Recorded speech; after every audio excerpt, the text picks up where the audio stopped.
നമ്മളെ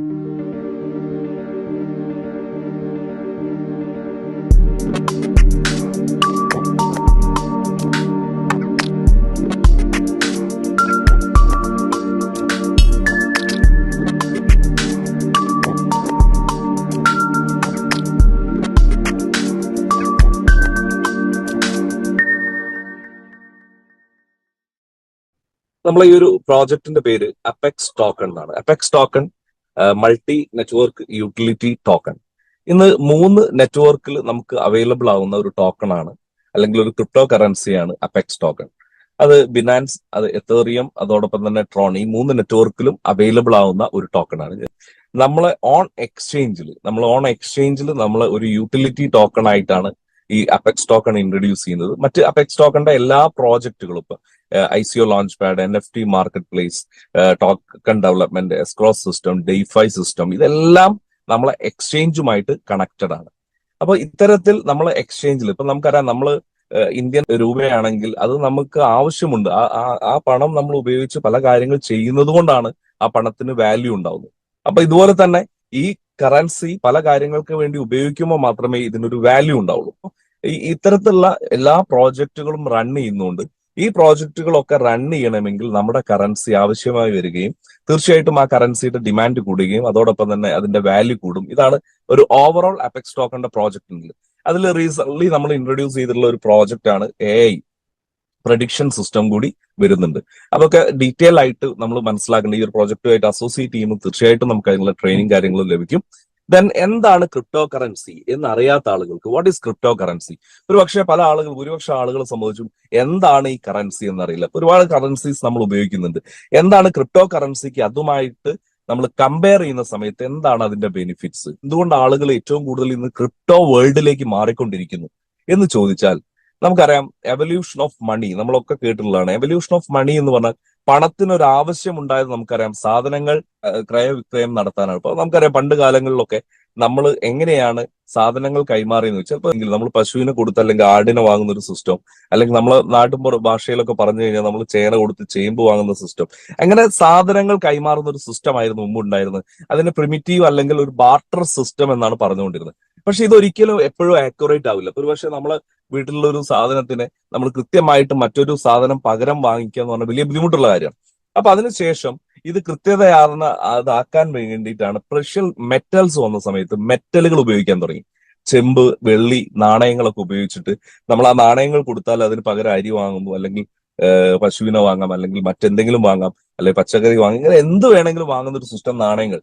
അപ്പൊ നാണയങ്ങളും കൃത്യമായിട്ട് അത് നമുക്ക് മെയിൻറ്റെയിൻ ചെയ്യാൻ പറ്റുന്ന സിസ്റ്റം അല്ല. നമുക്ക് പല ആളുകൾക്ക് പല രീതിയിൽ നാണയങ്ങൾ ഉണ്ടാക്കാം. അപ്പൊ അത് നമുക്കൊരു ബേസ് ചെയ്ത്, ഗുഡ്സിനെ ബേസ് ചെയ്ത് ക്ലിയർ ആയിട്ടുള്ള ഒരു കൃത്യത ഉണ്ടാക്കാൻ പറ്റാത്തത് കൊണ്ട് തന്നെ ഓരോ രാജ്യങ്ങൾ കറൻസി ഉണ്ടാക്കാൻ തുടങ്ങി. ഇതിനെയാണ് ഗോൾഡ് ബാക്ക്ഡ് കറൻസി എന്ന് പറയുക. ആദ്യം വന്ന കറൻസി എന്ന് പറഞ്ഞാൽ ഗോൾഡ് എത്രയാണോ ഒരു രാജ്യത്തിന്റെ സമ്പത്ത്, എത്ര ഗോൾഡ് ആണ് അവിടെ സ്റ്റോക്ക് ചെയ്യപ്പെട്ടില്ലെങ്കിൽ ആ ഗോൾഡിനനുസരിച്ചിട്ട് ഒരു രാജ്യത്തിന് നാണയം ഉണ്ടാക്കാം, കറൻസി ഉണ്ടാക്കാം. അതിനെയാണ് ഗോൾഡ് ബാക്ക് എന്ന് പറയാം. അപ്പൊ നമുക്കറിയാം ഏറ്റവും കൂടുതൽ ഗോൾഡ് സമ്പത്തുള്ള ആളുകളുടെ കറൻസിക്ക് അത്രയും വാല്യൂ ഉണ്ടാവും. അതിനനുസരിച്ചാണ് കറൻസി ഉണ്ടാകുക. പക്ഷേ ഇതും ഗോൾഡിന്റെ വിലയുടെ വാല്യുവേഷനിൽ മാറ്റങ്ങൾ വരിക, പുതിയ മൈനിങ് കാര്യങ്ങൾ കണ്ടെത്തുക, പല രീതിയിൽ ഗോൾഡ് ഇത് കണ്ടെത്തുക, ഇതൊന്നും കൃത്യമായിട്ട് ഒരു രാജ്യത്തെ ഇവാലുവേറ്റ് ചെയ്യാൻ പറ്റാത്തതുകൊണ്ട് ഇന്ന് നമ്മൾ യൂസ് ചെയ്യുന്ന കറൻസി ഒന്നും, അതിനെയാണ് ഫിയറ്റ് കറൻസി എന്ന് പറയാം. എന്ന് പറഞ്ഞാൽ ഒരു രാജ്യത്തിന്റെ മൊത്തം ഗ്രോത്ത് ആണ് ആ രാജ്യത്തിന്റെ കറൻസി. ഒരു പക്ഷേ ആ മൊത്തം ഗ്രോത്ത് അല്ലാതെ കറൻസി നമ്മൾ പ്രിന്റ് ചെയ്താൽ തീർച്ചയായിട്ടും ആ രാജ്യത്തിന്റെ കറൻസിക്ക് ഇത് വാല്യൂ ഉണ്ടാവില്ല. അത്തരത്തിൽ ഒരുപാട് വാല്യൂ കുറഞ്ഞ രാജ്യങ്ങളും ഉണ്ട്. അപ്പൊ ഇതൊക്കെ ഈ ഇന്നുള്ള മോഡൽ എന്ന് പറഞ്ഞാൽ ഒരു രാജ്യത്തിന്റെ വളർച്ചയ്ക്ക് ഡിപ്പെൻഡ് ചെയ്യുന്ന കാര്യമാണ്. അപ്പോഴാണ് ഇന്റർനാഷണൽ ലെവലിൽ വലിയ വലിയ ആളുകളെ സംബന്ധിച്ച് അവരുടെ ഇൻവെസ്റ്റ്മെന്റ് ഏത് കറൻസിയിൽ ചെയ്യണം എന്നുള്ളത് ഒരു നിർണായകമായിട്ട് മാറി. കാരണം മറ്റൊന്നുമല്ല, ഒരുപക്ഷെ ഇന്ത്യൻ കറൻസിയിൽ ഇന്ത്യയിലെ പ്രമുഖ വ്യവസായികൾ, ടാറ്റ ഗ്രൂപ്പ് പോലെ, റിലയൻസ് ഗ്രൂപ്പ് പോലെ, അദാനി ഗ്രൂപ്പ് പോലെ മൊത്തം ഇന്ത്യൻ കറൻസിയിൽ ഇൻവെസ്റ്റ് ചെയ്താൽ ഒരുപക്ഷെ ഇന്ത്യൻ കറൻസിക്ക് നാളെ ഒരു ഇടിവ് സംഭവിച്ചാൽ അവരുടെ അസറ്റ് മൊത്തം ഇന്റർനാഷണൽ ലെവലിൽ താഴോട്ട് പോകുന്നുള്ളതാണ്. ഇതുപോലെ തന്നെ US ഡോളറിൽ മൊത്തമായിട്ട് നമ്മൾ ഇൻവെസ്റ്റ് ചെയ്തു, ഒരുപക്ഷെ US ഒരു ഇൻഫ്ലേഷൻ വന്നു, സാമ്പത്തിക മാന്ദ്യം വന്നു, ബാങ്കുകൾ വരെ തകർന്നു, അങ്ങനെ എന്തെങ്കിലും ഒരു ഡോളറിന് വലിയ പ്രോബ്ലം വരുന്ന കേസ് വന്നാൽ അവിടുത്തെ മാർക്കറ്റും ഇടിയുന്നുള്ളതാണ്. അപ്പോൾ ഒരു ഇന്റർനാഷണലി ആക്സെപ്റ്റ് ചെയ്യുന്ന ഒരു കറൻസിക്ക് അവിടെയാണ് ഒരു ഡിമാൻഡ് ക്രിയേറ്റ് ചെയ്യപ്പെട്ടത്. ആ സമയത്താണ് ഫസ്റ്റ് ക്രിപ്റ്റോ കറൻസി ആയിട്ടുള്ള ബിറ്റ്കോയിൻ ലോഞ്ച് ചെയ്യുന്നത്. നമുക്കറിയാം അതിന്റെ പ്രത്യേകത എന്താ വെച്ചാൽ ഈ ക്രിപ്റ്റോ കറൻസി എന്ന് പറഞ്ഞാൽ നമ്മൾ ഒരു ബിറ്റ്കോയിൻ എന്ന് പറഞ്ഞത് ഇന്ത്യയിലാണെങ്കിലും US-ലാണെങ്കിലും ലോകത്ത് എവിടെയാണെങ്കിലും അതിനൊരു വാല്യൂ ആണ്. നമുക്ക് ഒരിക്കലും അത് എക്സ്ചേഞ്ച് ചെയ്യേണ്ട ആവശ്യമില്ല. ഇപ്പൊ ഇന്ത്യയിൽ നമ്മൾ അമേരിക്കയിലേക്ക് പോകുന്ന സമയത്ത് അവിടെ US ഡോളറിലേക്ക് നമ്മൾ എക്സ്ചേഞ്ചിൽ പോയിട്ട് അത് ട്രാൻസ്ഫർ ചെയ്യണം, അങ്ങനെയുള്ള കാര്യങ്ങൾ നമ്മൾ ചെയ്യണം. അല്ലെങ്കിൽ ഇപ്പൊ നമ്മൾ UAE-ലേക്ക് പോവാണെങ്കിൽ നമ്മൾ അവിടത്തേക്കുള്ള ദിർഹം വാങ്ങിച്ചു പോകണം. ഇങ്ങനെയൊക്കെ ഒരുപാട് പ്രശ്നങ്ങളുണ്ട് ഈ നോർമൽ കറൻസി. പക്ഷെ ഡിജിറ്റൽ കറൻസിയുടെ പ്രത്യേകത ഇന്ന് നമുക്ക് ഇന്ത്യയിൽ നമ്മൾ നമ്മുടെ വാലറ്റിൽ ഒരു ക്രിപ്റ്റോ കറൻസി ഉണ്ടെങ്കിൽ അത് ലോകത്ത് എവിടെ വേണമെങ്കിലും ഓപ്പറേറ്റ് ചെയ്യാം. അതായത് ഇന്റർനാഷണലി ആക്സെപ്റ്റഡ് ആയിട്ടുള്ള കറൻസീസ് ആണ്. ധൈര്യമായിട്ട് ഏതൊരു വ്യവസായിക്കും അതിൽ ഇൻവെസ്റ്റ് ചെയ്യാം. കാരണം ആ കറൻസിയുടെ മൂല്യം ഏത് രാജ്യത്തോ ഒരു രാജ്യത്തിന്റെ മാർക്കറ്റിനനുസരിച്ചോ മറ്റു കാര്യങ്ങൾക്കനുസരിച്ചോ മാറില്ല. അതുകൊണ്ടാണ് ലോകത്ത് നിന്ന് ഏറ്റവും കൂടുതൽ ഗ്രോത്ത് കാണിച്ചുകൊണ്ടിരിക്കുന്നത് ഈ ഒരു ക്രിപ്റ്റോ മേഖലയാണ്.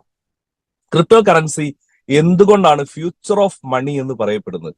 കാരണം മറ്റൊന്നുമല്ല, ക്രിപ്റ്റോ കറൻസിയുടെ ഡീലിംഗ് എന്ന് പറയുന്നത് വളരെ ഈസി ആയിട്ടുള്ള ഒരു കാര്യമാണ്. ഇപ്പൊ നമുക്കറിയാം, നമ്മളെയൊക്കെ ഏത് ഇന്ത്യൻ കറൻസി ആണെങ്കിൽ റിസർവ് ബാങ്ക് തൊട്ട് ഒരുപാട് സ്ഥാപനങ്ങളും ഒരുപാട് ഉദ്യോഗസ്ഥന്മാരും ഒരുപാട് ബിൽഡിങ്ങുകളും ആ കറൻസിയുടെ ട്രാൻസ്പോർട്ടേഷനും അതോടൊപ്പം തന്നെ കറൻസിയുടെ വിനിമയത്തിലും ഇൻവോൾവ് ചെയ്യുന്നുണ്ടെങ്കിൽ അവിടെയൊക്കെ ചെലവുകളുണ്ട്. അല്ലെ, ഇന്ത്യൻ കറൻസി നമ്മൾ വിദേശത്തേക്ക് പോകുന്ന സമയത്ത് അത് മറ്റൊരു കറൻസി ആയിട്ട് ഫോമിലേക്ക് മാറ്റുന്ന സമയത്ത് വലിയ എക്സ്പെൻസ് വരുന്നുണ്ട്. ഇവിടെ ഇതൊരു സ്മാർട്ട് കോൺട്രാക്ട് ആണ്.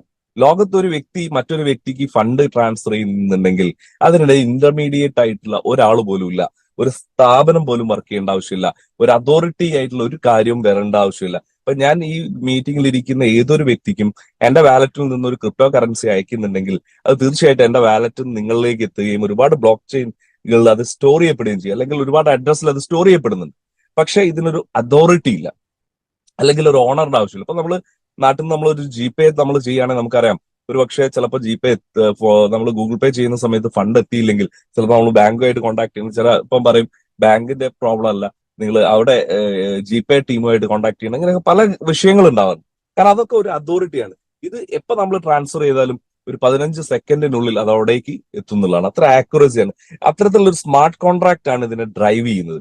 അതിന്റെ ഏറ്റവും വലിയ ഒരുപാട് അഡ്വാൻറ്റേജ് കൊടുത്തത് വളരെ സ്പീഡാണ്, ട്രാൻസ്പെറൻസി, സെക്യൂരിറ്റി, കമ്മ്യൂണിക്കേഷൻ. അതിൽ ഏറ്റവും ഇമ്പോർട്ടന്റ് ആയ കാര്യം പേപ്പർ ഫ്രീ ആണ്. ഒരൊറ്റ ഇൻസ്റ്റിറ്റ്യൂഷൻ പോലും അല്ലെങ്കിൽ ഒരൊറ്റ സ്ഥാപനം പോലും ഈ ഒരു കറൻസിയുടെ എക്സ്ചേഞ്ചിന് പ്രവർത്തിക്കേണ്ടതില്ല എന്നുള്ളത് വലിയൊരു മാറ്ററാണ്. അപ്പൊ അത്തരത്തിലുള്ള ഒരു കറൻസിയാണ് നമ്മൾ ക്രിപ്റ്റോ കറൻസി എന്ന് പറയാം. ഇന്ന് എന്തുകൊണ്ട് ലോകം മുഴുവൻ ഈ ഒരു ക്രിപ്റ്റോ കറൻസിയിലേക്ക് മാറുന്നു, ഇൻവെസ്റ്റ്മെന്റ് മാറുന്നു ചോദിച്ചാൽ, ഇപ്പൊ നമുക്കറിയാം ഗോൾഡ് 2010 10 ഗ്രാം ഗോൾഡിന്റെ വില എന്ന് പറഞ്ഞത് 20,000 രൂപ. നമ്മൾ ഇന്ന് കാണുന്ന ഏറ്റവും വലിയ മോഡ് ഓഫ് ഇൻവെസ്റ്റ്മെന്റ് നമ്മൾ കാണുന്നത് ഗോൾഡാണ്. പല ആളുകളും പറയുന്നത് കേട്ടോ, അന്ന് കുറച്ച് ഗോൾഡ് ഉണ്ടായിരുന്നു വാങ്ങി വെച്ചിരുന്നെങ്കിൽ ഇന്ന് ഈ വിലക്ക് വിൽക്കായിരുന്നു, അല്ലെങ്കിൽ അന്ന് ഞാൻ ആ ഗോൾഡ് വിറ്റുപോയി, നഷ്ടം. അങ്ങനെ ആ രീതിയിലൊക്കെ കോമൺലി നമുക്ക് ടോക്ക് കാണാം. കാരണം എന്താ വെച്ചാൽ 2010 ഇന്ന് 2024 10 ഗ്രാമിന് ഇന്ന് ഏകദേശം 67,000 കഴിഞ്ഞു 70,000 ക്രോസ് ചെയ്തു. അപ്പോൾ നമ്മൾ വലിയൊരു ഇൻവെസ്റ്റ്മെന്റ് ആണ് ഗോൾഡ്, വലിയ ഡൗട്ട് ഒന്നുമില്ല, നമുക്ക് വലിയ കാര്യമാണ്. പക്ഷേ അറ്റ് ദ സെയിം ടൈം നമ്മൾ ഇപ്പുറത്ത് ക്രിപ്റ്റോ മേഖല കൂടി നമ്മളൊന്ന് പരിശോധിക്കണം. അതായത് ഈ ഒരു മേഖലയിൽ, ക്രിപ്റ്റോ മേഖലയിൽ വന്നിട്ടുള്ള ഇൻവെസ്റ്റ്മെന്റ് 2010 0.003 ആണ് ബിറ്റ്കോയിന്റെ വാല്യൂ എന്ന് പറഞ്ഞാൽ. ഇന്നത്തെ ഡോളർ റേറ്റ് വെച്ച് കൂട്ടിയാൽ പോലും, കാരണം അന്ന് ഡോളറിന് കുറച്ചുകൂടി വാല്യൂ കുറവായിരിക്കും, ഇന്ന് 90 USDTക്ക് 90 രൂപ വെച്ച് കൂട്ടിയാൽ പോലും നമുക്കറിയാം 27 പൈസക്ക് ഒരു ബിറ്റ്കോയിൻ കിട്ടിയിരുന്നെങ്കിൽ ഇന്ന് നമ്മൾ ആ ബിറ്റ്കോയിൻ വാങ്ങണമെങ്കിൽ, ഇന്ന് ഞാൻ കുറച്ചു മുമ്പ് ഞാൻ അതിന്റെ വാല്യൂ നോക്കി, $65,000 എന്ന് പറഞ്ഞാൽ 62 ലക്ഷം രൂപയ്ക്ക് മുകളിൽ നമ്മൾ കൊടുക്കണം. നിങ്ങൾ മനസ്സിലാക്കുക, 2010 27 പൈസ കൊടുത്ത് വാങ്ങിച്ച ഒരു മുതല് ഇന്ന് നമ്മൾ വാങ്ങിക്കണമെങ്കിൽ 62 ലക്ഷം രൂപയ്ക്ക് മുകളിൽ നമ്മൾ പേ ചെയ്യണം എന്ന് പറഞ്ഞാൽ, നമ്മളൊന്ന് സാമാന്യ ബോധമുള്ള നമ്മളൊന്ന് ചിന്തിച്ചു നോക്കുക, നമ്മളെ കോമൺ സെൻസ് വെച്ച് ഒന്ന് ചിന്തിച്ചു നോക്കുക. ഗോൾഡ് ആണോ അല്ലെങ്കിൽ ക്രിപ്റ്റോ മേഖലയാണോ ഏറ്റവും ഫാസ്റ്റ് ആയിട്ട് വന്നത്? കാരണം ₹1 പോലും ഇല്ലാത്ത ഒരു പ്രോഡക്റ്റിന് 62 ലക്ഷം രൂപയിലേക്ക് മാറിയിട്ടുണ്ടെങ്കിൽ തീർച്ചയായിട്ടും ലോകം മൊത്തം ഈ മേഖലയ്ക്ക് പുറകിലാണെന്ന് മനസ്സിലാക്കാൻ മറ്റൊന്നും വേണ്ട. അപ്പൊ ഈ ക്രിപ്റ്റോയുടെ ഏറ്റവും വലിയ അഡ്വാൻറ്റേജ് എന്ന് പറഞ്ഞത് ഇതൊരു ലിമിറ്റഡ് സോഴ്സ് ആയിരിക്കും.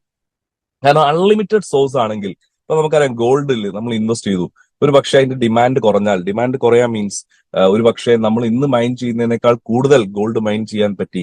അതല്ലെങ്കിൽ ഒരു പക്ഷേ വേറെ ഏതെങ്കിലും രീതിയിലൂടെ ഗോൾഡ് ഉണ്ടാക്കാൻ പറ്റി, അല്ലെങ്കിൽ വെറുതെ നമ്മളൊരു പോസിബിലിറ്റി അന്യഗ്രഹത്തിൽ വലിയൊരു ഗോൾഡിന്റെ നിക്ഷേപമുണ്ട്, നമുക്ക് അത് ഇവിടേക്ക് എത്തിക്കാൻ പറ്റും, ഒക്കെ ഡിമാൻഡ് കുറയുന്നതാണ്.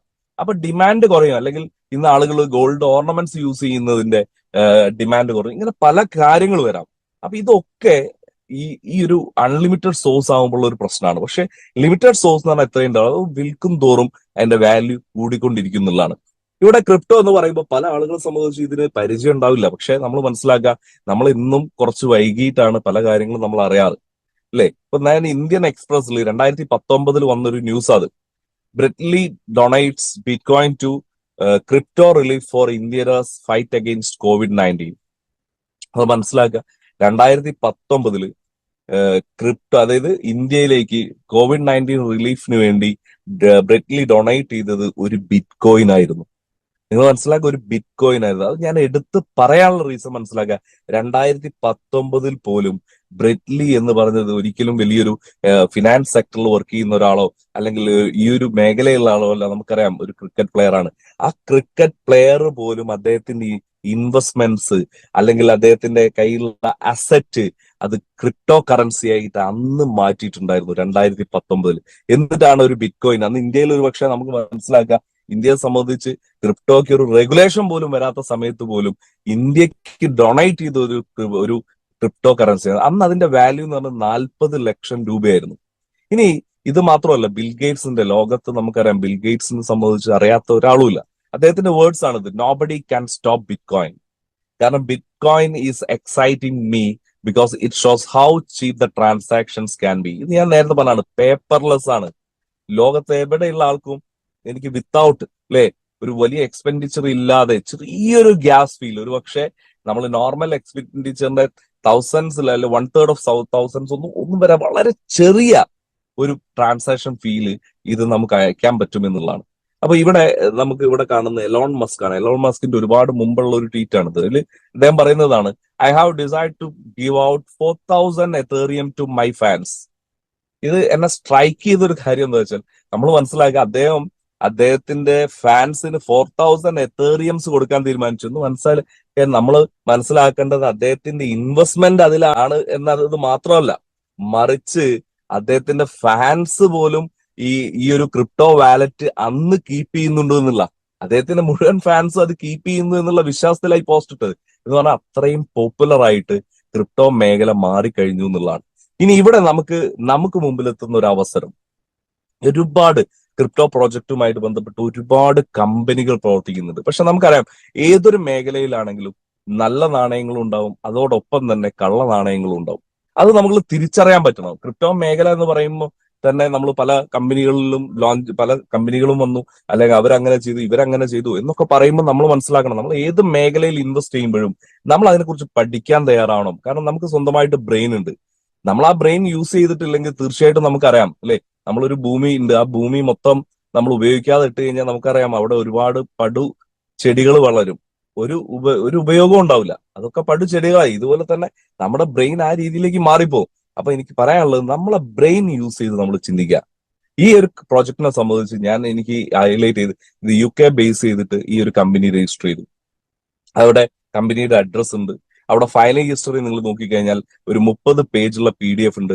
അതിൽ കമ്പനിയുടെ ഇൻകോർപ്പറേഷൻ ലൈസൻസ്, കമ്പനിയുടെ UK ഓഫീസ് അഡ്രസ്, ഈ കമ്പനിയുടെ CEO അഭിജിത്ത് മാണി, അദ്ദേഹത്തിന്റെ മുഴുവൻ ഡീറ്റെയിൽസ് എല്ലാം അടങ്ങുന്നുള്ള 30 പേജുള്ള ഫയൽ നമുക്ക് അവിടെ കാണാൻ പറ്റും. കൃത്യമായിട്ട് രജിസ്റ്റർ ചെയ്തിട്ടുള്ളൂ. പിന്നെ ഈ ഒരു കമ്പനിയുടെ പ്രത്യേകത എന്ന് പറഞ്ഞാൽ, ഇതിനെ ഡ്രൈവ് ചെയ്യുന്നത്, അതിന് കപ്പാസിറ്റി ഉള്ള ഒരു CEO ആണ് അഭിജിത്ത് മാണി. ഒരുപക്ഷെ കഴിഞ്ഞ നമ്മളെ പ്രോഗ്രാം, മൂന്നാറ് നടന്ന പ്രോഗ്രാമിലൊക്കെ ആൾ അറ്റൻഡ് ചെയ്തിട്ടുണ്ടായിരുന്നു. ഒരുപാട് വലിയ ബിസിനസ് ചെയ്യുന്ന ഒരു വ്യക്തി. ഈ ഒരു മേഖലയിൽ നമുക്ക് ഒരു അസറ്റാണ്. കാരണം നമ്മളെ ഈ ഒരു കൺസെപ്റ്റിൽ ഡ്രൈവ് ചെയ്യാൻ പറ്റുന്ന എഫിഷ്യന്റ് ആയിട്ടുള്ള ഒരു CEO നമുക്കുണ്ട് എന്നുള്ളതാണ്. അത് നമ്മൾ ചിന്തിക്കണം. ഇപ്പൊ പല ക്രിപ്റ്റോ പ്രോജക്റ്റുകളും നമ്മൾ നോക്കുമ്പോൾ അതിന്റെ ബിഹൈൻഡ് നമ്മൾ പോയാൽ ഒന്നും കാണില്ല. കാരണം അവരെ സംബന്ധിച്ച് കുറച്ച് ക്യാഷ് കളക്ട് ചെയ്യാന്ന ഉദ്ദേശമാണ്. ഇത് കൃത്യമായിട്ട് ഒരു പ്ലാനോട് കൂടി വന്ന ഒരു കമ്പനി. അതിന്റെ CEO ആരാണെന്നും കമ്പനിയുടെ രജിസ്ട്രേഷൻ എന്താണെന്നും എല്ലാ കാര്യങ്ങളും നമുക്ക് ഗവൺമെന്റ് സൈറ്റിൽ കയറി നമുക്ക് ചെക്ക് ചെയ്യാൻ സാധിക്കുന്നതാണ്. ഇത് കമ്പനിയുടെ ഓഡിറ്റിംഗ് കഴിഞ്ഞ ഡീറ്റെയിൽസ് ആണ്. അതിന്റെ എല്ലാ ഡീറ്റെയിൽസും അവിടെ ഉണ്ട്. അതോടൊപ്പം തന്നെ ഇത് കമ്പനിയുടെ ടോക്കണോമിക്സ് ആണ്. കമ്പനി ടോട്ടൽ സപ്ലൈ എന്ന് പറയുന്നത് 15,000 കോടി ടോക്കൺ, 150 ബില്യൺ. അതിൽ 30 billion ERC, BNB 30 billion, TRC 90 billion ഇങ്ങനെ ഡിവൈഡ് ചെയ്തിട്ടുണ്ട്. നമ്മളെ അതിന്റെ കോണ്ടാക്ട് അഡ്രസ് ആണ് ഇവിടെ കാണിച്ചിട്ടുള്ളത്. ദെൻ ഈ ഒരു കമ്പനി നമുക്കറിയാം, ഏതൊരു ക്രിപ്റ്റോയും ആ ക്രിപ്റ്റോ എന്ന് പറഞ്ഞത് നമുക്ക് വാങ്ങാനും വിൽക്കാനും ഉപയോഗിക്കുന്നതിനെയാണ് നമ്മൾ എക്സ്ചേഞ്ച് എന്ന് നമുക്ക് പറയാൻ പറ്റും. നമുക്ക് ഒരു ക്രിപ്റ്റോ കറൻസി വേറൊരു ഫോം കറൻസി ആയിട്ട് എക്സ്ചേഞ്ച് ചെയ്യാനൊക്കെ നമുക്ക് യൂസ് ചെയ്യുന്നതാണ് എക്സ്ചേഞ്ച് എന്ന് പറയും. ഇവിടെ നമ്മൾ ഒരു ഡിജിറ്റൽ പ്ലാറ്റ്ഫോംസ് ആണ് ഇതൊക്കെ നമ്മൾ യൂസ് ചെയ്യുന്ന പ്ലാറ്റ്ഫോംസ്. ഇപ്പൊ ഈ ഒരു കമ്പനിയെ സംബന്ധിച്ച് ഇത് കോയിൻ മാർക്കറ്റ് ക്യാപ്പിൽ ലിസ്റ്റ് ചെയ്തിട്ടുണ്ട്, അസ്ബിറ്റ് എന്ന് പറഞ്ഞ എക്സ്ചേഞ്ചിൽ ലിസ്റ്റ് ചെയ്തിട്ടുണ്ട്, ട്രസ്റ്റ് വാലറ്റ് ഇന്ന് ട്രസ്റ്റ് വാലറ്റ് ലോഗോ അപ്രൂവ് ചെയ്ത് ലിസ്റ്റ് ചെയ്യപ്പെട്ട ഒരു ടോക്കണാണ് അപെക്സ് ടോക്കൺ. അതോടൊപ്പം തന്നെ കോയിൻ ബിറ്റ് എന്ന് പറഞ്ഞ എക്സ്ചേഞ്ചിൽ ലിസ്റ്റ് ചെയ്തിട്ടുണ്ട്. ഇതിലെല്ലാം നമ്മളെ എക്സൈറ്റഡ് ആക്കുന്ന ഒരു കാര്യം എന്ന് പറഞ്ഞത്, ഇന്ന് അമേരിക്കയിലെ തന്നെ നമ്പർ വൺ എക്സ്ചേഞ്ചുകളിൽ ഒന്നായിട്ടുള്ള ബിറ്റ്മാർട്ടിൽ ഓൾറെഡി കമ്പനി ലിസ്റ്റ് ചെയ്തു. അതിന്റെ ലിസ്റ്റിംഗ് കാര്യങ്ങൾ കഴിഞ്ഞു. അതിന്റെ അനൗൺസ്മെന്റ് ബിറ്റ്മാർട്ടിന്റെ ഒഫീഷ്യൽ സൈറ്റിൽ വന്നിട്ടുണ്ട്, അവരുടെ ടെലിഗ്രാം ഗ്രൂപ്പിൽ വന്നിട്ടുണ്ട്. അപ്പൊ അത്രയും നിങ്ങൾ മനസ്സിലാക്കുക, അത്രയും ക്രെഡിബിൾ ആയിട്ടുള്ള ഒരു ടോക്കണിന്റെ ഭാഗമായിട്ടാണ്, അല്ലെങ്കിൽ ഒരു പ്രോജക്ടിന്റെ ഭാഗമായിട്ടാണ് നമ്മളൊക്കെ വർക്ക് ചെയ്തുകൊണ്ടിരിക്കുന്നത്. ഇനി ഈ ഒരു കമ്പനി നമുക്ക് മുമ്പിൽ വെക്കുന്ന എന്താണ് നമുക്ക് മുമ്പുള്ള ഓപ്പർച്യൂണിറ്റി എന്നുള്ളത്, എന്താണ് നമുക്ക് മുമ്പുള്ള അവസരം? ഇവിടെ കമ്പനിയെ സംബന്ധിച്ച് ഒരു പ്രൊമോഷന്റെ ഭാഗമായി ചെയ്തുകൊണ്ടിരിക്കുക. അപ്പൊ നമ്മൾ മനസ്സിലാക്കുക, ₹1 വിക്സ് മിഠായി നമുക്കറിയാം 14 കോടി. അതിന്റെ പരസ്യത്തിൽ അഭിനയിക്കുന്നത് വിരാട് കോഹ്ലി എന്ന് പറഞ്ഞ ഒരു വ്യക്തിയാണ്, അല്ലെ, ഒരു ക്രിക്കറ്റ് പ്ലെയർ ആണ്. അപ്പോ വിരാട് കോഹ്ലി നമുക്കറിയാം ഒരു പരസ്യത്തിൽ അഭിനയിച്ചുകൊണ്ട്, അല്ലെ, ആദ്യത്തെ ബോള് മിസ്സാവും, രണ്ടാമത്തെ ബോള് വിക്സ് മിഠായി കഴിക്കും, പിന്നെ പോകുന്നത് സിക്സർ ആയിരിക്കും. അപ്പൊ തന്നെ നമുക്കറിയാം വിക്സ് മിഠായി കഴിച്ചിട്ടാണ് സിക്സർ അടിച്ചതെന്ന്. ആ രീതിയിലുള്ള ഒരു പരസ്യം നമ്മളൊക്കെ കാണാറുണ്ട്. 14 കോടി രൂപയാണ് ആ പരസ്യത്തിന് അദ്ദേഹം വാങ്ങിച്ചത്. വിക്സ് മിഠായി ഒന്നിന്റെ വില എന്ന് പറഞ്ഞാൽ ₹1. മിനിമം 14 കോടി വിക്സ് മിഠായി കഴിച്ച എമൗണ്ട് ആദ്യം അദ്ദേഹത്തിന് കൊടുക്കുന്നുണ്ട്. എന്ന് പറഞ്ഞാൽ ഇന്ത്യയിൽ 150 കോടി ജനങ്ങളാണെങ്കിൽ അതിൽ 10% ആളുകൾ ഇത് വാങ്ങിച്ച പൈസ അത്രയേറെ മാർക്കറ്റിങ്ങിന് സ്പെൻഡ് ചെയ്യുന്നു.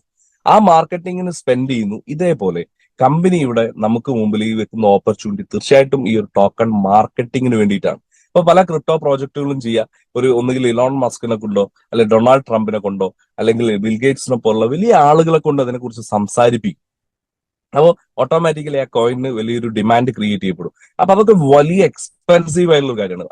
അത് കൊണ്ട് നമുക്ക് നമ്മളെപ്പോലുള്ള സാധാരണക്കാർക്ക് ഒരു അവസരവും കിട്ടാല്ല. അവർക്ക് വീണ്ടും വീണ്ടും പണക്കാരായിക്കൊണ്ടിരിക്കും. പക്ഷെ ഇവിടെ കമ്പനി മുന്നോട്ട് വെക്കുന്നത് നമ്മളെപ്പോലുള്ള സാധാരണ ആളുകൾക്ക് ഇത് പ്രൊമോട്ട് ചെയ്യാനുള്ള ഒരു അവസരം, ഈ കോയിൻ ഇനിഷ്യലി വാങ്ങി സൂക്ഷിക്കാനുള്ള ഒരു അവസരം, ഇതൊക്കെയാണ് കമ്പനി മുന്നോട്ട് വെക്കുന്നത്. അതിന്റെ ഭാഗമായി കമ്പനി ഉണ്ടാക്കിയ ഒരു പ്രോജക്റ്റ്, ഒരു പ്ലാനാണ് ഞാൻ പറയാൻ പോകുന്നത്.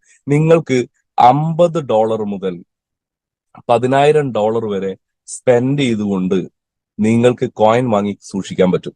അതായത് ഒരു ഡോളർ നമുക്കറിയാം 90 രൂപയാണ്. $0.1 ആണ് ഇന്ന് അപെക്സ് ടോക്കണിന്റെ വാല്യൂ എന്ന് പറഞ്ഞാൽ $9. അല്ലെങ്കിൽ $0.1 വെച്ച് നമുക്ക് കോയിൻ വാങ്ങി ഒരു വർഷത്തേക്ക് അല്ലെങ്കിൽ 365 വർക്കിംഗ് ഡേയ്സിലേക്ക് നമുക്ക് സ്റ്റേക്ക് ചെയ്യാൻ പറ്റും. അങ്ങനെയെങ്കിൽ മിനിമം നമുക്ക് വാങ്ങാൻ പറ്റുന്ന ക്വാണ്ടിറ്റി എന്ന് പറഞ്ഞത് $50. അങ്ങനെയെങ്കിൽ $50 നമുക്ക് 500 അപെക്സ് ടോക്കൺ നമുക്ക് ലഭിക്കുന്നതാണ്. $50 എന്ന് പറഞ്ഞാൽ 50 × 90 4500 രൂപ മുതൽ നമ്മൾ $100 എന്ന് പറയുമ്പോൾ 100 × 90 9,000 രൂപ, 250 പറയുമ്പോൾ 250 × 90 22,500 രൂപ. ദെൻ അങ്ങനെ നമ്മൾ $10,000 എന്ന് പറഞ്ഞാൽ 9 ലക്ഷം രൂപ വരെ നമുക്ക് ഒരു ഐഡിയയിൽ ഈ ഒരു കോയിൻ വാങ്ങി സ്റ്റോക്ക് ചെയ്യാൻ പറ്റും. അപ്പൊ $50 നമുക്ക് 500 അപെക്സ് ടോക്കൺ കിട്ടും. കാരണം ഒരു അപെക്സ് ടോക്കണിന്റെ വില $0.1 ആണ്. അത് $10,000 നമുക്കറിയാം 1 ലക്ഷം അപെക്സ് ടോക്കൺ നമുക്ക് കിട്ടുന്നുണ്ട്. ഇനി ഇത് നമ്മൾ വാങ്ങി സൂക്ഷിക്കുന്നതുകൊണ്ട് എന്താണ് പ്രത്യേകത എന്ന് ചോദിച്ചു കഴിഞ്ഞാൽ, ഈ നമ്മൾ എത്ര ഡോളറിനാണോ വാങ്ങിക്കുന്നത് അതിന്റെ 1% നമുക്ക് കമ്പനി ഡെയിലി റിട്ടേൺ തരുന്നുണ്ട്. അതിനുവേണ്ടി കമ്പനി നമ്മൾ ഇടുന്ന എമൗണ്ടിന്റെ ഒരു പെർസെന്റേജ് ഉപയോഗിച്ച് കമ്പനി ട്രേഡ് ചെയ്യുന്നു. അത് ഫോറക്സിലും അതുപോലെ തന്നെ ക്രിപ്റ്റോ മാർക്കറ്റിലും ചെയ്യുന്നുണ്ട്. അപ്പൊ അതിന്റെ റിട്ടേൺ ആയിട്ട് $50 ചെയ്തൊരു വ്യക്തിക്ക് $0.5 ഒരു ദിവസം വരുന്നു. അല്ലെങ്കിൽ $100 ചെയ്യുന്ന ഒരു വ്യക്തിക്ക് $1 വരുന്നു. ഞാൻ ഇന്ത്യൻ റുപ്പിയിലേക്ക് മാറ്റുകയാണെങ്കിൽ ഇപ്പോ $50 എന്ന് പറഞ്ഞാൽ 4,500 രൂപ ഈ കോയിൻ വാങ്ങുന്ന ഒരു വ്യക്തിക്ക് 45 രൂപ ഡെയിലി കമ്പനി ട്രേഡിംഗ് ഇൻകം തരുന്നു. $100 അതായത് 9,000 രൂപ കോയിൻ വാങ്ങുന്ന ഒരു വ്യക്തിക്ക് ഡെയിലി 90 രൂപ കമ്പനി തരുന്നുണ്ട്.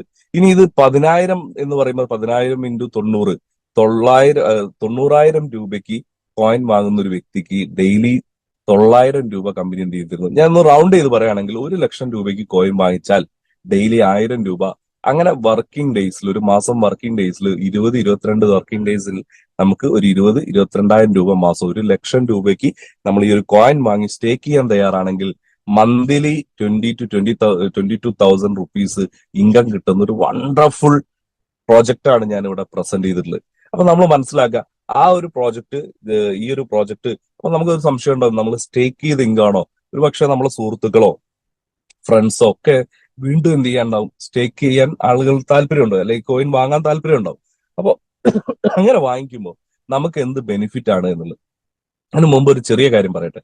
ഈ ഒരു 365 ദിവസം നമ്മൾ സ്റ്റേക്ക് ചെയ്താൽ 1 ലക്ഷം രൂപ ഇത് കോയിൻ വാങ്ങുന്ന ഒരു വ്യക്തിക്ക് 365 ദിവസം കഴിയുമ്പോൾ ഡെയിലി 1000 രൂപ വെച്ച് 365 ദിവസം കഴിയുമ്പോൾ 3,65,000 രൂപ റിട്ടേൺ കിട്ടുന്നുണ്ട്.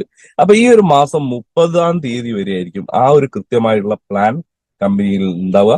അതിനുശേഷം വരുന്ന ആളുകളെ സംബന്ധിച്ച് ഈ 365 ദിവസത്തിന് പകരം 225 ദിവസം എന്നുള്ള രീതിയിലേക്ക് മാറുന്നുണ്ടാവും. അതായത് ഇൻവെസ്റ്റ് ചെയ്ത 1 ലക്ഷം രൂപ ഇൻവെസ്റ്റ് ചെയ്യുന്ന ആൾക്ക് 2,25,000 രൂപ റിട്ടേൺ കിട്ടുന്ന രീതിയിൽ. അതിനുശേഷം വേണമെങ്കിൽ അവർക്ക് വീണ്ടും റീടോപ്പ് അപ്പ് ചെയ്ത് അതേ പ്ലാനിൽ കണ്ടിന്യൂ ചെയ്യാൻ പറ്റും. കാരണം നമുക്കറിയാം, ഈ കമ്പനി ഒരു പ്രൊമോഷന്റെ ഭാഗമായിട്ടാണ് ചെയ്തുകൊണ്ടിരിക്കുന്നത്. അപ്പോൾ കൂടുതൽ മുന്നോട്ട് പോകും തോറും സംബന്ധിച്ച് കമ്പനിയെ സംബന്ധിച്ച് റിവാർഡ്സ്. അപ്പൊ നമുക്കറിയാം, ഏതൊരു പ്രോജക്റ്റിനെ സംബന്ധിച്ചും അഡ്വർടൈസ്മെന്റ് എന്ന് പറഞ്ഞാൽ ഇനിഷ്യലി മാക്സിമം ആയിരിക്കും. പിന്നെ പ്രോഡക്റ്റ് മാർക്കറ്റിൽ എത്തുന്ന സമയത്ത് തീർച്ചയായിട്ടും അതിനുള്ള അഡ്വർടൈസ്മെന്റ് പാർട്ടൊക്കെ പതിയെ പതിയെ കുറഞ്ഞു വരുന്നില്ല. അപ്പൊ നമ്മൾ മനസ്സിലാക്കുക, നമുക്ക് മുമ്പിൽ ഒരു 3-4 വർഷം കിട്ടുന്ന ഒരു അവസരമാണ് ഞാൻ ഇവിടെ ഷെയർ ചെയ്തിട്ടുള്ളത്. ദെൻ ഇനി നമ്മളെ സുഹൃത്തുക്കൾക്കോ അല്ലെ ഫ്രണ്ട്സിനോ ഇങ്ങനെ ഒരു അവസരത്തിലേക്ക് കടന്നു വരുമ്പോൾ നമുക്ക് എന്താണ് അവസരം എന്ന് ചോദിച്ചാൽ, ഒരു വ്യക്തി നമ്മളിലൂടെ ഈ ഒരു അവസരത്തെ കുറിച്ച് അറിയാനും ഈ ഒരു കോയിൻ പർച്ചേസ് ചെയ്യാനും തയ്യാറായാൽ അവര് പർച്ചേസ് ചെയ്യുന്ന കോയിന്റെ 10% നമുക്ക് കമ്പനി ഇൻകം തരുന്നു. ഇപ്പൊ ഫോർ എക്സാമ്പിൾ 1 ലക്ഷം രൂപയ്ക്ക് നമ്മുടെ ഒരു സുഹൃത്ത് കോയിൻ വാങ്ങി സ്റ്റേക്ക് ചെയ്യാൻ തയ്യാറായാൽ ആക്ക് സ്റ്റേക്കിംഗ് റിവാർഡ് കിട്ടുന്നു. മാസം 22,000 റുപ്പീസ് കിട്ടുന്നു. അതിൽ പുറമെ നമുക്ക് എന്ത് ബെനിഫിറ്റ് എന്ന് ചോദിച്ചാൽ, അവര് 1 ലക്ഷം രൂപയ്ക്ക് വാങ്ങുമ്പോൾ 10,000 രൂപയുടെ USDT നമ്മുടെ അക്കൗണ്ടിൽ ക്രെഡിറ്റ് ചെയ്യുന്നു. അത് നമുക്ക് ഡയറക്റ്റ് ബാങ്ക് അക്കൗണ്ടിൽ എന്ന് പറഞ്ഞാൽ 10% നമുക്ക് റിവാർഡായിട്ട് കമ്പനി തരുന്നു. ഇത് മാത്രമല്ല, നമുക്ക് വേണമെങ്കിൽ ഒരു ടീം ബിൽഡ് ചെയ്യാൻ സാധിച്ചാൽ ഒരു പക്ഷേ അതിനുവേണ്ടി കമ്പനി നമുക്കൊരു ലെഫ്റ്റ് ചാനലും റൈറ്റ് ചാനലും നമുക്ക് തരുന്നുണ്ട്. ഇപ്പൊ ഞാൻ എന്റെ ഒരു സുഹൃത്തിനെ എന്റെ ലെഫ്റ്റ് ചാനലിൽ കോയിൻ പർച്ചേസ് ചെയ്യുന്നത് വഴി ഇൻട്രൊഡ്യൂസ് ചെയ്തു, റൈറ്റ് ചാനലിൽ കോയിൻ പർച്ചേസ് ചെയ്യുന്ന വഴി ഇൻട്രൊഡ്യൂസ് ചെയ്തു.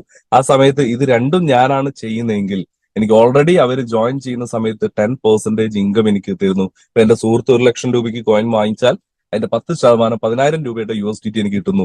എന്റെ റിലേറ്റീവ് ഒരു 1 ലക്ഷം രൂപയ്ക്ക് വാങ്ങിച്ചാൽ തീർച്ചയായിട്ടും അതിന്റെ ഒരു 10% ഒരു 10,000 രൂപയ്ക്ക്. അപ്പൊ ടോട്ടൽ 2 ലക്ഷം രൂപ എന്റെ രണ്ട് സുഹൃത്തുക്കൾ ആയിട്ട് ഇൻവെസ്റ്റ് ചെയ്യുന്ന സമയത്ത് എനിക്ക് 20,000 രൂപ റിട്ടേൺ കിട്ടുന്നു ഡയറക്റ്റ് റെഫറലെങ്കിൽ.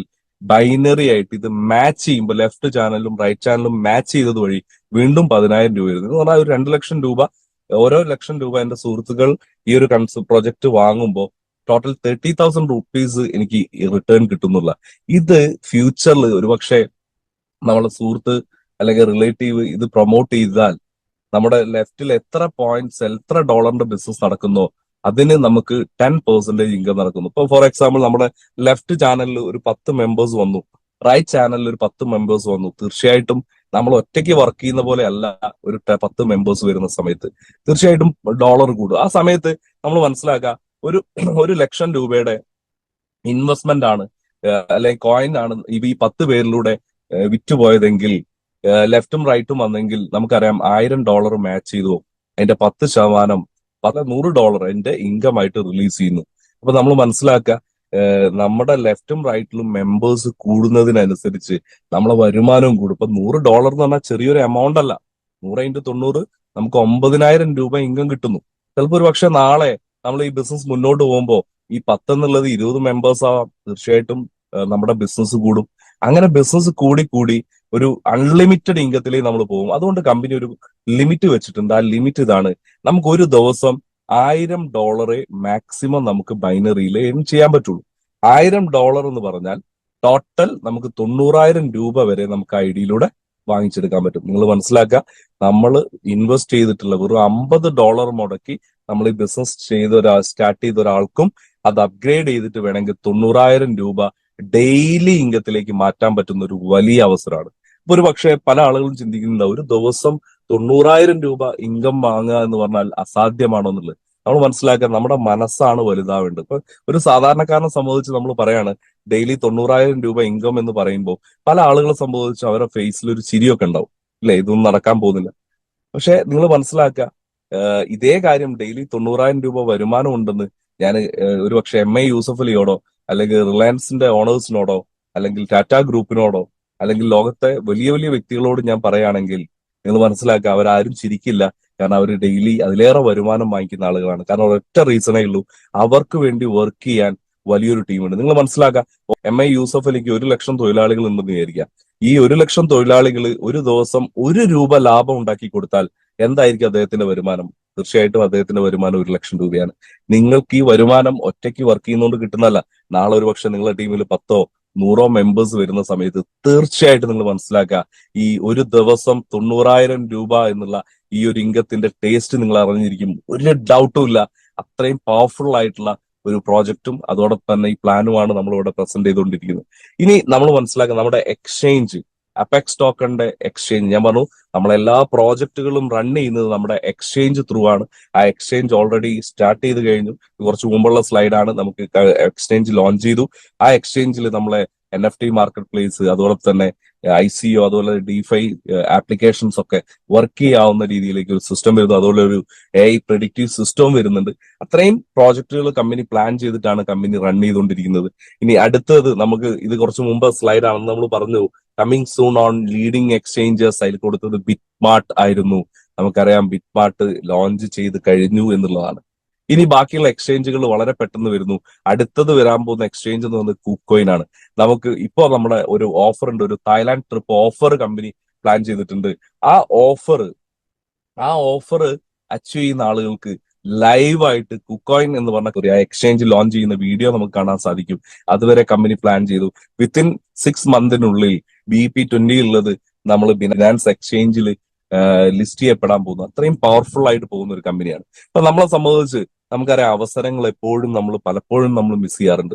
2013 ബിറ്റ്കോയിനൊക്കെ അത്യാവശ്യം പോപ്പുലർ ആയിരുന്നു. പല ആളുകളും നമ്മളെ അടുത്തൊക്കെ വന്നിട്ടുണ്ട് ബിറ്റ്കോയിൻ അത് വലിയ വളർച്ചയിലേക്ക് എത്തും, ചിലപ്പോൾ 1 രൂപ അല്ലെ 2 രൂപ ആ റേഞ്ചൊക്കെ നിന്ന സമയമുണ്ടായിരുന്നു. ആ സമയത്തൊക്കെ കേട്ട ആളുകളുണ്ട്. പക്ഷെ നമ്മൾ മിസ് ചെയ്തു. 2014 ഡോജ് കോയിൻ വന്നു, അതും വലിയ വളർച്ചയിലേക്ക് പോയി. പക്ഷെ നമ്മൾ അതിന്റെ ഭാഗമാവാൻ പറ്റിയില്ല. 2015 XRP വന്നു. 2016 Ethereum, Cardano, BNB, chain link, Hexa, ship എന്ന് പറഞ്ഞ ഒരുപാട് ക്രിപ്റ്റോകൾ ഒരുപാട് സാധാരണക്കാരായ ആളുകളുടെ ലൈഫ് ചേഞ്ച് ചെയ്തു.